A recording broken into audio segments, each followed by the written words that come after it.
Assalamualaikum warahmatullahi wabarakatuh. Selamat datang kembali di Laboratorium Sistem Manufaktur.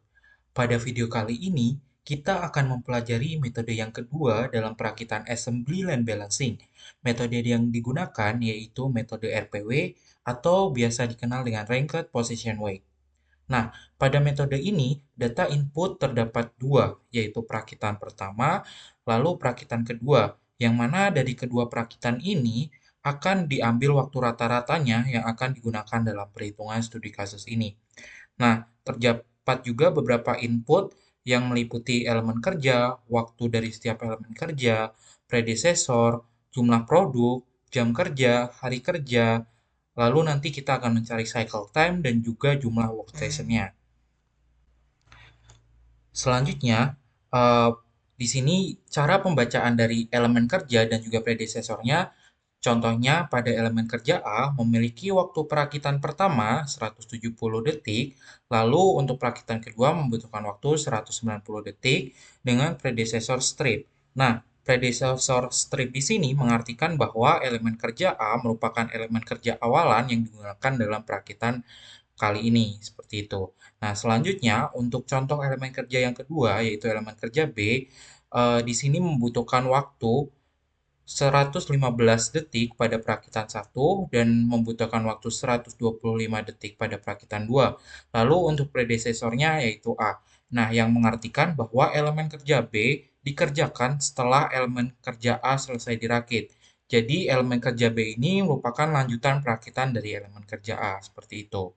Nah, selanjutnya di sini juga ada precedence diagram.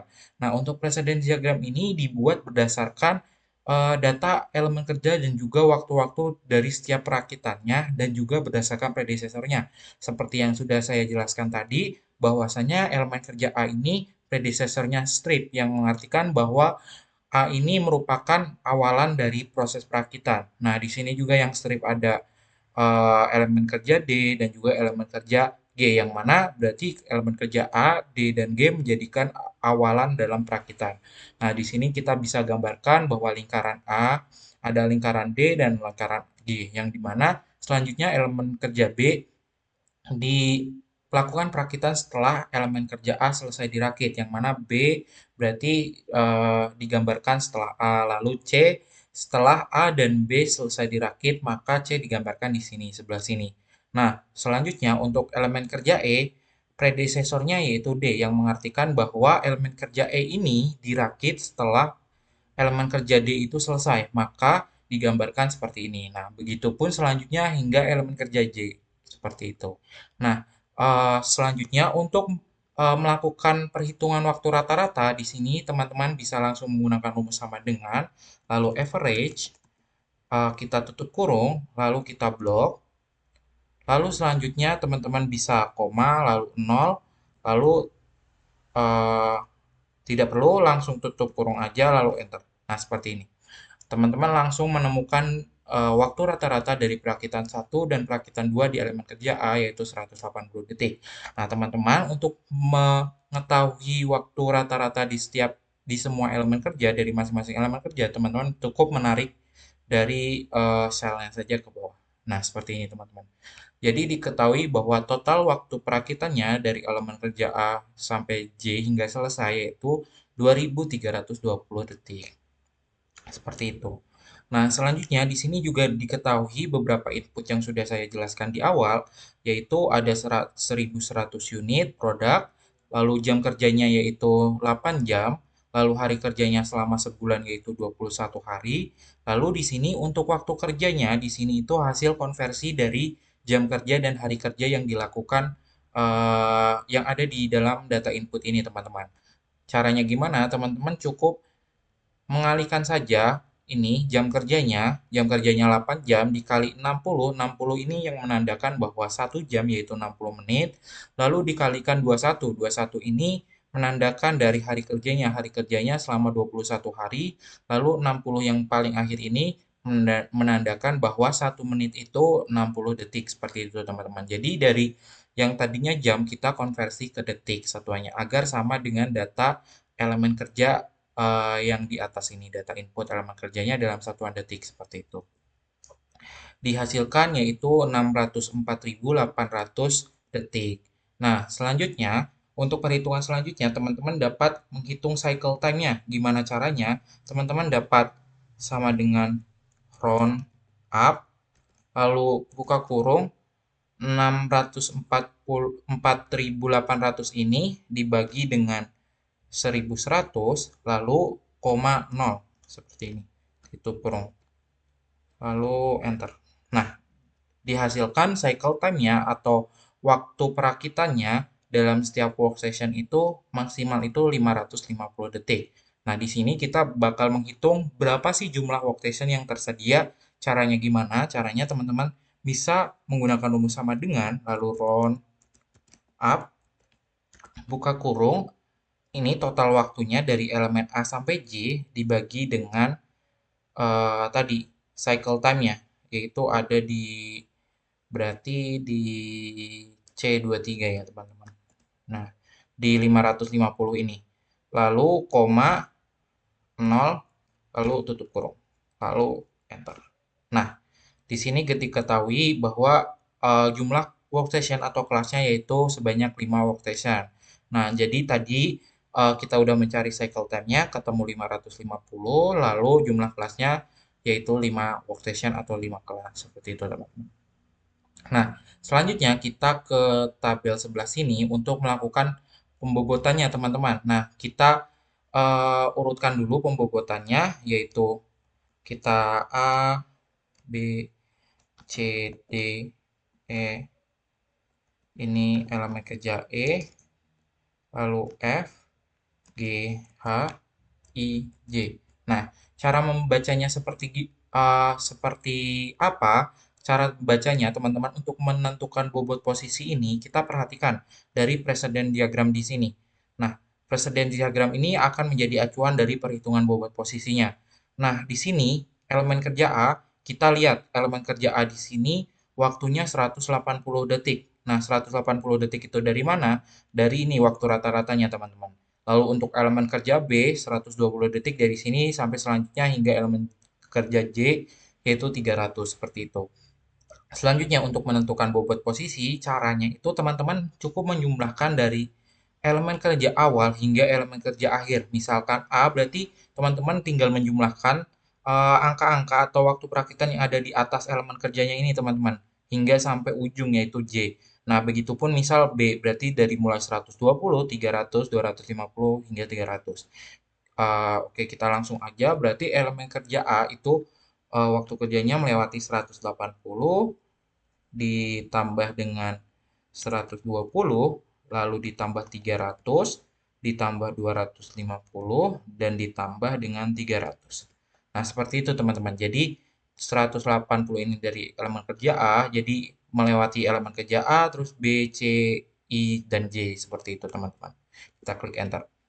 Nah, untuk elemen kerja B itu sama, kita hitung langsung 120 ditambah 300 ditambah 250 dan ditambah 300. Seperti itu, ketemu 970. Untuk elemen kerja C, berarti mulai dari 300 ditambah 250 ditambah sama 300 lagi. Kita klik enter. Nah, seperti itu. Nah, untuk elemen kerja D di sini kita mulai lagi dari elemen kerja di sini. Jadi nanti arahnya ke J juga. Jadi pokoknya ujung dari precedence diagram di sini yaitu elemen kerja J. Jadi perhitungan bobot posisinya itu dari elemen kerja awal hingga elemen kerja J, yaitu yang paling terakhir. Seperti itu, teman-teman. Jadi untuk yang D ini berarti 200 ditambah 250 ditambah dengan 150 ditambah dengan 250 lagi lalu ditambah dengan 300. Klik enter. Lalu selanjutnya elemen kerja E yaitu sama dengan 250 ditambah dengan 150 lalu ditambah dengan 250 ditambah dengan 300. Klik enter. Ditambah kita elemen kerja F yaitu 150 ditambah dengan 250 lalu ditambah dengan 300. Lalu untuk elemen kerja G ini berarti dimulai dari predecessor yang ini, yang elemen kerja G, precedence diagramnya. Bernilai bahwa elemen kerja G waktunya yaitu 350 ditambah dengan 220 ditambah dengan 250 ditambah dengan 300. Nah, jadi alurnya tadi kalau yang dari atas ke sini, yang dari bawah berarti dari sini ke sini, lalu yang bawah sini paling bawah ke atas gini. Seperti itu, teman-teman. Untuk elemen kerja H berarti 220 ditambah dengan 250 ditambah dengan 300. Nah, untuk elemen kerja I sama berarti 250 dan elemen kerja ditambah dengan 300. Dan elemen kerja J yaitu 300. Klik OK. Nah, seperti ini. Jika teman-teman udah menghitung dari bobot posisi seperti ini, teman-teman bisa menerapkan yang namanya sort, teman-teman. Nah, di sini teman-teman dapat mengsort dari nilai bobot posisinya dari yang terbesar ke yang terkecil untuk mengetahui rankingannya seperti itu. Sebentar, kita blok terlebih dahulu seperti ini, lalu klik kanan, lalu kita sort. Oke, sorry, kita sort yang ini berarti bobot posisinya. Kita klik kanan, lalu sort. Sort largest to smallest, jadi dari yang tertinggi ke yang paling rendah. Seperti ini, lalu expand the selection. Nah, seperti ini teman-teman. Jadi diketahui dari hasil bobot posisinya yaitu bobot yang paling tinggi yaitu elemen kerja A, bobot yang paling tinggi kedua elemen kerja D, dan untuk yang paling kecil yaitu J. Ini kita bisa isi rankingnya yaitu 1 hingga 2 dan seterusnya 3. Kita blok saja, lalu kita tarik hingga 10. Nah, seperti ini teman-teman. Jadi langsung kelihatan bahwa elemen kerja A ini dengan bobot posisi 1150 menduduki posisi pertama seperti itu. Nah, untuk selanjutnya di sini teman-teman untuk yang hasil ini teman-teman cukup mengcopy saja ini kolom 2 antara dua kolom ini antara elemen kerja dan bobot posisi ke hasil sini. Nah, seperti ini. Lalu untuk waktu operasinya, kita kembali lagi melihat data inputnya, teman-teman. Di sini untuk waktu operasi untuk elemen kerja A, itu diselesaikan dalam waktu berapa detik sih? Nah, di sini kita lihat di sini bahwasanya elemen kerja A ini membutuhkan waktu 180 detik. Nah, kita tuliskan di sini 180 detik. Lalu elemen kerja D itu membutuhkan waktu 200 detik. 200 detik, terus elemen kerja G membutuhkan waktu 350 detik, terus elemen kerja B 120 detik, elemen kerja E 250 detik, elemen kerja C 300 detik, terus elemen kerja H yaitu 220 detik, elemen kerja F yaitu 150 detik, elemen kerja I 250 detik, lalu elemen kerja Y yaitu 300 detik. Seperti ini teman-teman. Nah, selanjutnya bagaimana? Selanjutnya, jika teman-teman udah mengisi dari masing-masing waktu operasi berdasarkan bobot posisi atau ranking yang telah kita tentukan di atas, teman-teman dapat membaginya berdasarkan ini, berdasarkan cycle time dan juga jumlah kerasnya. Jadi acuan yang akan dilakukan selanjutnya yaitu kita mengacu pada cycle time dari masing-masing workstation-nya yaitu 550 dan juga jumlah workstation-nya sebanyak 5. Nah, untuk memudahkan kita langsung bagi aja. Ini kita workstation 1, workstation 2, 3, 4, dan 5. Nah, seperti ini. Nah, untuk elemen kerjanya di sini kita kosongkan dulu, kita langsung ke waktunya sini. Uh, jadi kita membaginya itu maksimal itu per workstation itu 550. Jadi tidak boleh melebihi 550. Kalau kurang itu diperbolehkan, tapi jika melebihi itu tidak boleh. Oke, kita langsung aja sama dengan kita coba untuk pembagian workstation 1 kita seperti ini. Oke. Oke, sebentar. Sama dengan sum seperti ini ya, teman-teman. Oke, 380 kalau ditambah dengan 350 kan melebihi 550. Berarti workstation 1 untuk waktunya itu 380. Kita ke workstation 2. Nah, kita mulai berarti dari ini elemen kerja G karena berarti di workstation 1 ini ada elemen kerja A dan D seperti itu. Untuk elemen kerja G waktunya itu 350 ditambah dengan 120. Oke, cukup segini. Kita tutup kurung. Nah, 470 masih aman, belum lebih 550. Kita tulis dulu di sini bahwa tadi elemen kerja di workstation 1 ini ada elemen kerja A dan elemen kerja D. Di workstation 2 ini ada elemen kerja G dan elemen kerja B. Lalu selanjutnya di workstation 3 ini berarti kita mulai dari elemen kerja B setelah B yaitu E 250, 300 ini. Berarti pas sepertinya. Tutup kurung, oke. Nah, 550 masih aman. Berarti ini elemen kerja E dan elemen kerja C. Lalu untuk workstation 4 sama dengan sum, kita mulai dari setelah C berarti 220. Oke, masih aman. Untuk tutup kurung 370 ini berarti elemen kerja F, elemen kerja A dan elemen kerja F. Nah, selanjutnya ini workstation terakhir yaitu sum, berarti sisanya yaitu 250 dan 300 ini. Tutup kurung. Oke, 550. Ini berarti elemen kerja I dan elemen kerja J. Seperti itu, teman-teman. Nah, selanjutnya di sini di tabel selanjutnya teman-teman akan melakukan pengurangan waktu siklus. Gimana caranya, teman-teman? Isi terlebih dahulu untuk memudahkan ini elemen workstation 1, workstation 2, workstation 3, workstation 4, dan workstation 5. Nah, di sini sudah ada rumusnya bahwa yang tabel pertama ini, yang sel pertama ini, row pertama, bahwa rumusnya STI max dikurangi STI. Maksudnya gimana? Jadi, STI max ini menandakan bahwa waktu maksimalnya. Lalu STI ini waktu pada sel tersebut, pada workstation tersebut. Kita coba waktu maksimalnya di sini jika dilihat ada dua, 550 dan 550. Kita pakai salah satunya aja dikurangin karena di semua tabel kita menggunakan STI max, jadi teman-teman dapat menggunakan dolar F4. Nah, seperti ini. Bisa menekan F4 lalu dikurangin dengan selnya. Jadi workstation 1 itu waktunya 380 seperti ini. Terus tutup kurung. Nah, diketahui STI max kurang STI-nya 170, ini tinggal ditarik seperti ini. Nah, seperti itu teman-teman.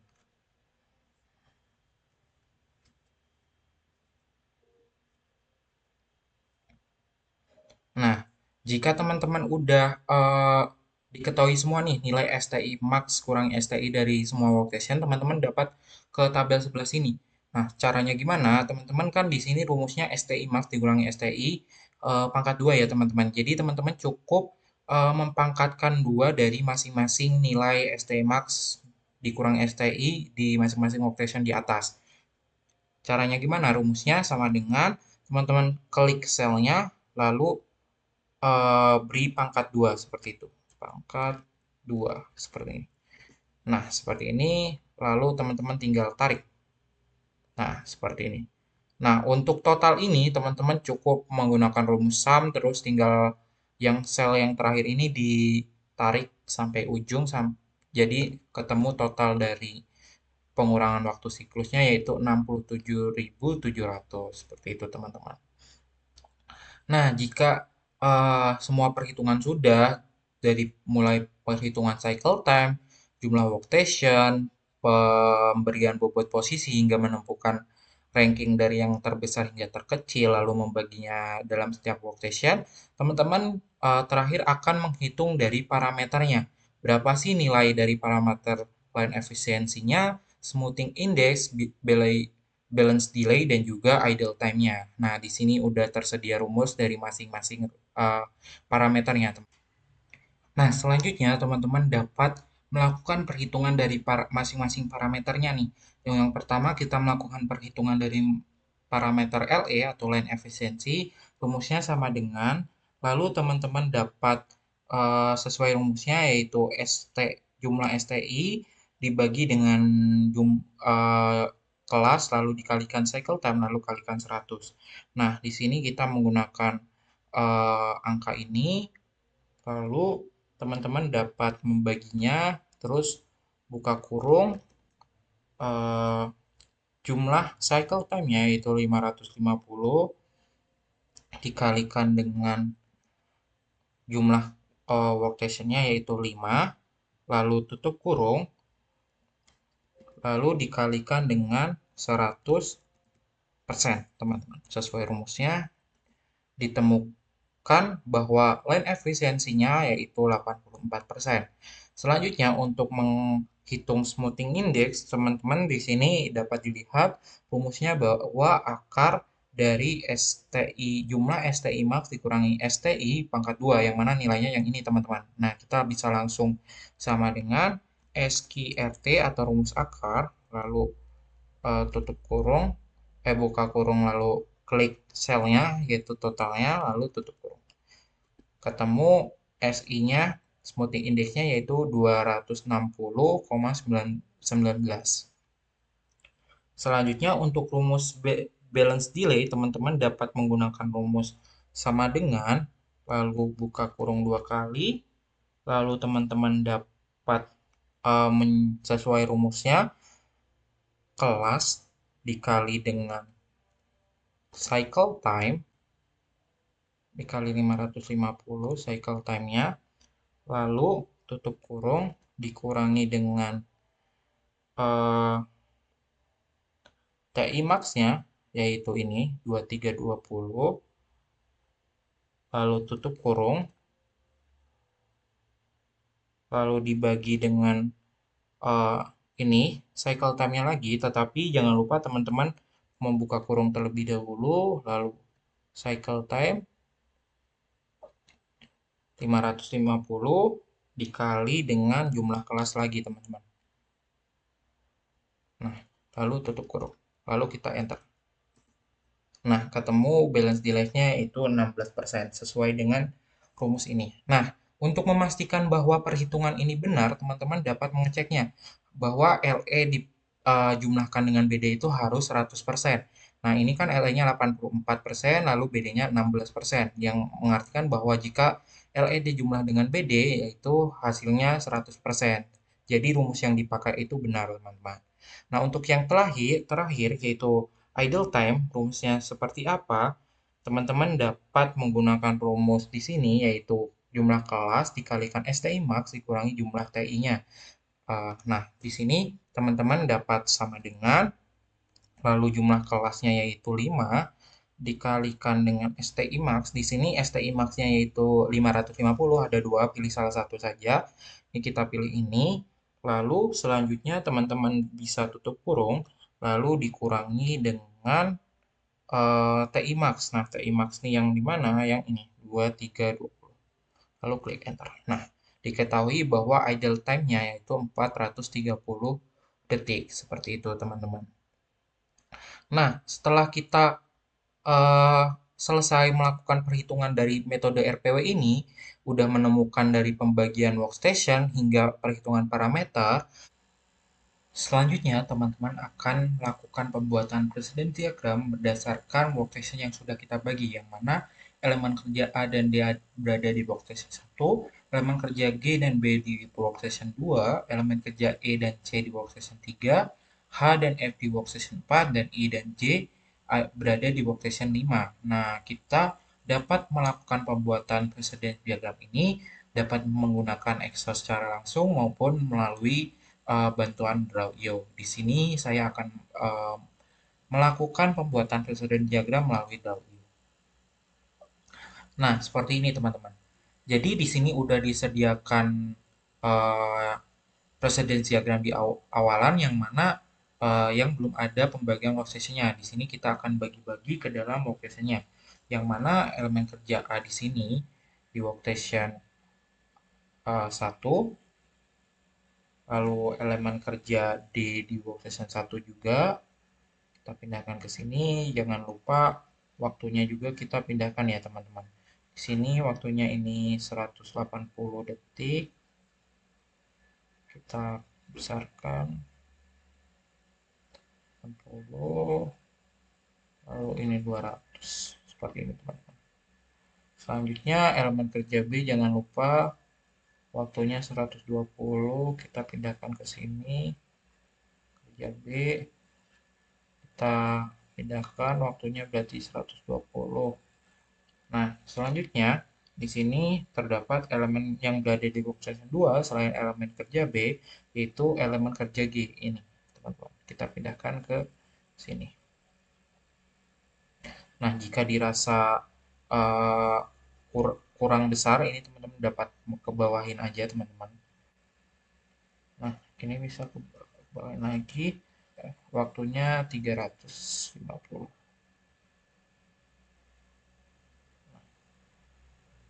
Selanjutnya, di sini untuk elemen kerja yang berada di workstation 3 terdapat elemen kerja C dan elemen kerja E. Elemen kerja C kita pindahkan dengan waktu 300. Nah, seperti ini terlebih dahulu.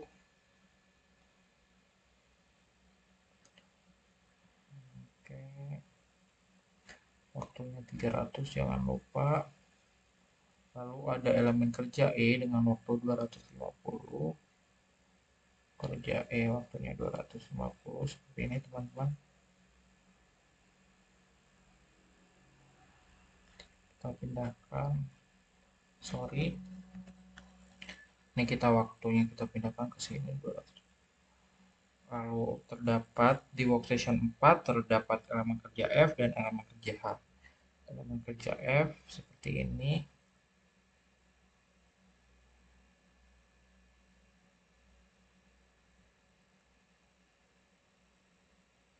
Dengan waktu 150. Lalu terdapat elemen kerja H di sini teman-teman. Kita pindahkan ke bagian bawah sini. Nah, seperti ini kita bawahkan lagi. Kita rapikan.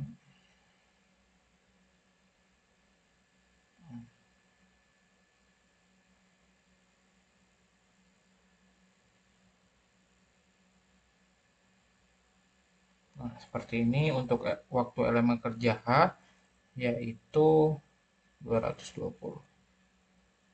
Jangan lupa. Lalu di workstation 5 terdapat elemen kerja I. Kita pindahkan.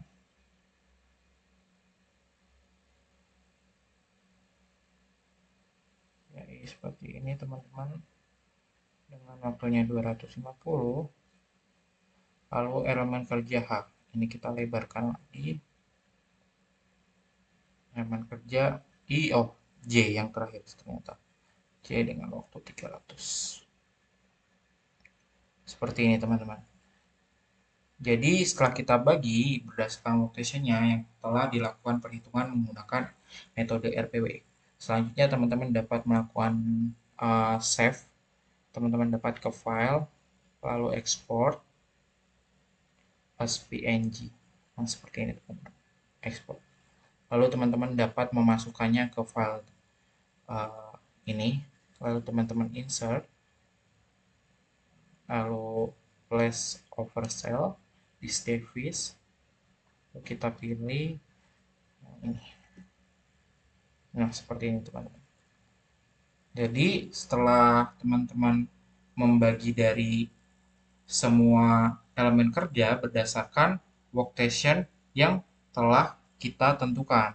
Jadi elemen kerja A dan D ada di workstation 1, elemen kerja G dan B ada di workstation 2, dan elemen kerja selanjutnya itu akan berada di workstation masing-masing yang telah kita tentukan.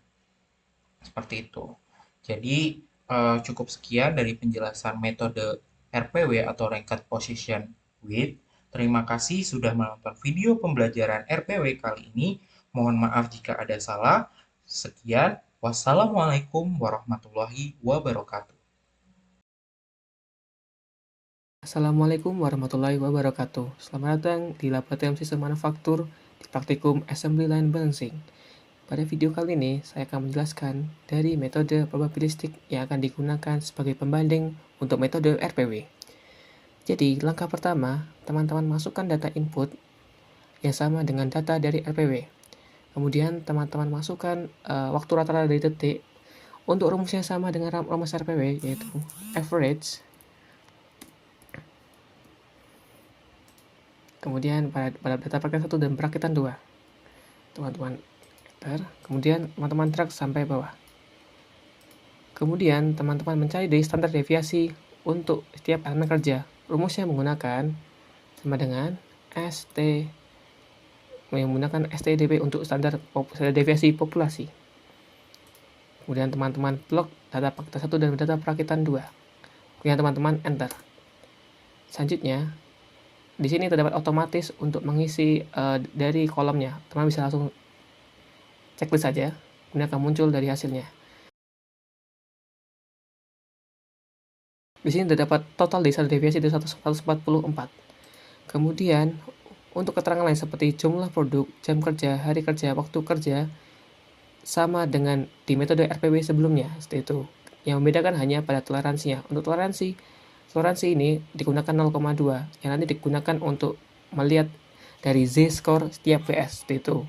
Untuk cycle time dan jumlah workstation, rumus yang digunakan sama seperti pada metode RPW, seperti itu. Untuk cycle time, kita menggunakan rumus round, kemudian waktu kerja dibagi dengan jumlah produk, 0. Kemudian untuk jumlah workstation, yaitu menggunakan rumus round up, kemudian dari total waktu rata-rata dibagi dengan cycle time, 0, seperti itu. Jadi di sini untuk cycle time-nya 550 dan jumlah workstation yaitu 5. Kemudian kita langsung pada penghitungan probabilistik.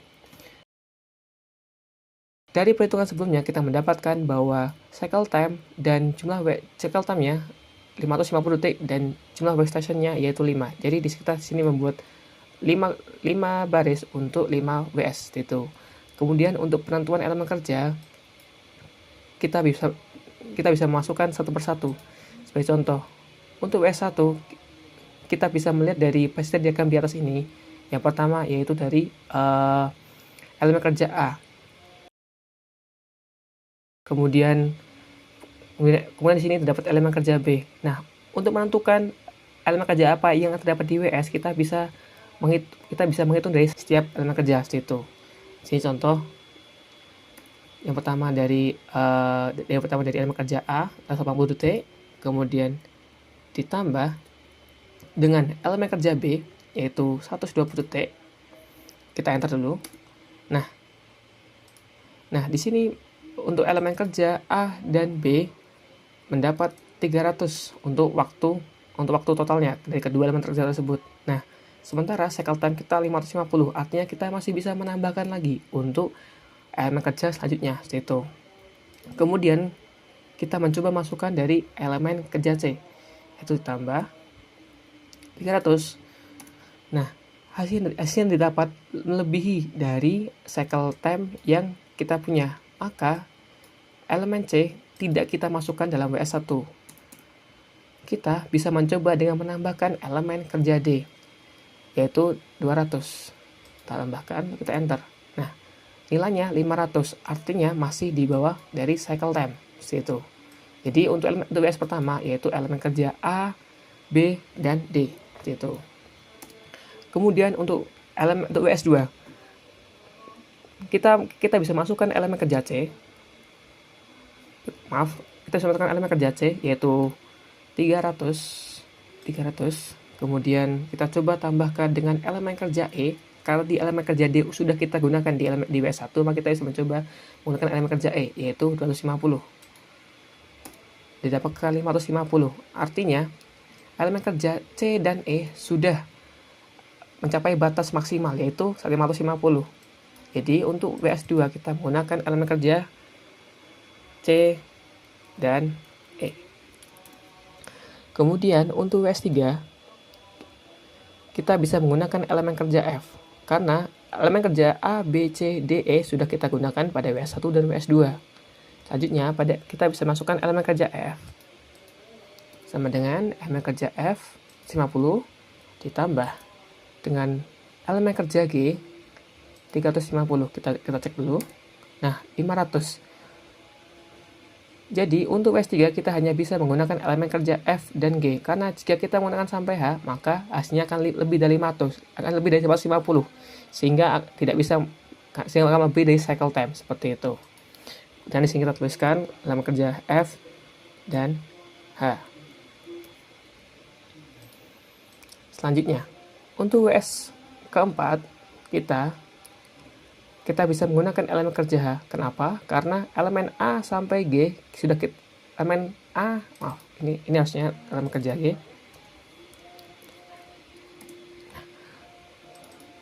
Oke. Nah, untuk WS4 kita bisa menggunakan elemen kerja H, I, atau J. H, I, J, antara ketiga tersebut atau salah satunya. Kenapa? Karena elemen kerja A sampai G sudah kita gunakan untuk masuk pada WS1 sampai WS3. Kemudian kita bisa mencoba menggunakan elemen kerja H, yaitu 220 ditambah dengan kita mencoba masukkan dari elemen kerja I, yaitu 250, kita cek dulu. Nah, 470. Elemen kerja H dan I sudah digabungkan sudah mendapatkan nilai 470. Jika kita tambahkan elemen kerja J, yaitu 300, maka hasilnya akan melebihi dari 550. Artinya, WS4 hanya bisa kita masukkan elemen kerja H dan I. Nah, untuk WS5, kita bisa langsung masukkan elemen kerja yang terakhir, yaitu elemen kerja J, karena elemen kerja J hanya bernilai 300. Masukkan aja. Nah, sudah didapatkan dari total dari ST setiap WS. Kemudian kita masukkan dari rumus standar deviasi untuk setiap WS sesuai dengan elemen kerjanya. Nah, rumusnya adalah, yaitu yang pertama, elemen kerja A pada WS1 dapat elemen kerja A, B, dan D. Otomatis kita masukkan dari standar deviasi elemen kerja A, B, dan D. Yang pertama elemen kerja A, kemudian kita pangkatkan 2, ditambah dengan elemen kerja B, kita pangkatkan 2, ditambah dengan elemen kerja D, kita pangkatkan 2, seperti itu. Kita pangkatkan 2, seperti itu. Nah, untuk seperti ini. Nah, kemudian untuk elemen kerja C, untuk WS2, cara yang dipakai sama, namun standar deviasi disesuaikan dengan elemennya. Di sini elemen kerja C dan E.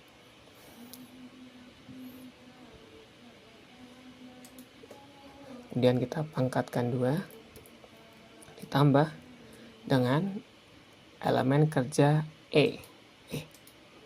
Pangkat 2. Dapat 250. Kemudian elemen kerja F dan G. Sama dengan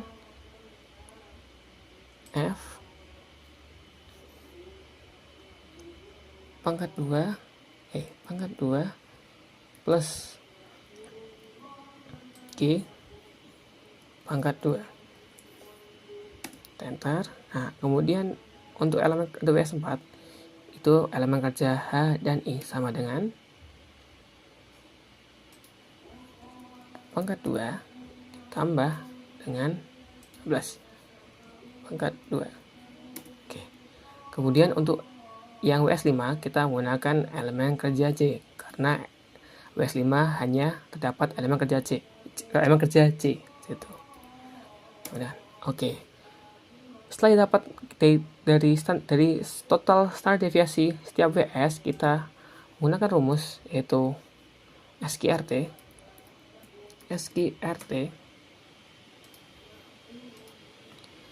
Kemudian kita pilih dari total standar deviasi setiap WS pada ini, kemudian kita enter. Lalu bisa kita drag sampai bawah, seperti itu. Nah, seperti ini. Selanjutnya kita akan menghitung dari Z-score. Jadi kita akan menghitung dari Z-score setiap WS itu. Untuk rumus Z-score yaitu ST dikurangi cycle time dibagi dengan standar deviasi, dibagi dengan total standar deviasi ini, itu. Jadi sama dengan 500 dikurangin, jangan lupa diberi kurung, 500 dikurangin dengan cycle time, bisa kita kunci dulu dengan F4, tutup kurung, dibagi dengan 23. Sudah, langsung kita tak saja. Nah, itu. Kemudian kita akan menghitung dari persebaran probabilistiknya. Gunakan rumus norm S dis. Pilih dari z-score-nya. Kita enter. Nah, akan muncul langsung sampai dengan bawah. Situ. Nah, kemudian untuk menemukan dari delay-nya, kita menemukan rumus cycle time dibagi dengan ST-nya. Yang pertama adalah 550. Kita kunci dulu F4 dikurangi dengan ST-nya. Kita enter. Lalu kita bisa drag sampai bawah. Nah, sudah kita dapatkan nilai delay-nya itu. Nah, nilai toleransi di sini digunakan untuk kita memastikan bahwa nilai z-score yang pada di tiap VS tidak melebihi dari 0,2. Di sini adalah minus 2, 0, minus 1, minus 4, dan minus 25. Artinya tidak melebihi dari 0,2. Seperti itu. Nah, kemudian untuk aturan dari penempatan elemen kerja di setiap VS adalah acuan kita menggunakan dari nilai ST-nya. Artinya nilai ST-nya tidak boleh lebih dari cycle time. Jika melebihi cycle time, maka dia harus dipindahkan ke WS lain untuk pemerataan seperti itu. Sebenarnya pada metode probabilistik ini kita bisa menggunakan dua validasi untuk menentukan elemen kerja di setiap WS-nya. Bisa menggunakan cycle time, bisa menggunakan dengan ST nilai ST ini, atau dengan z-score-nya. Namun pada praktikum kali ini kita untuk menentukan elemen kerja pada setiap WS kita hanya menggunakan total dari ST-nya seperti itu. Z-score hanya pendukung saja seperti itu. Sekarang kita akan melakukan analisis pada parameter dari dua metode, yang pertama probabilistik dan RPW. Namun sebelum kita melakukan analisis, di sini terdapat perbedaan rumus antara parameter probabilistik dan parameter dari RPW. Perbedaannya hanya pada rumus untuk smoothness index dan idle time saja.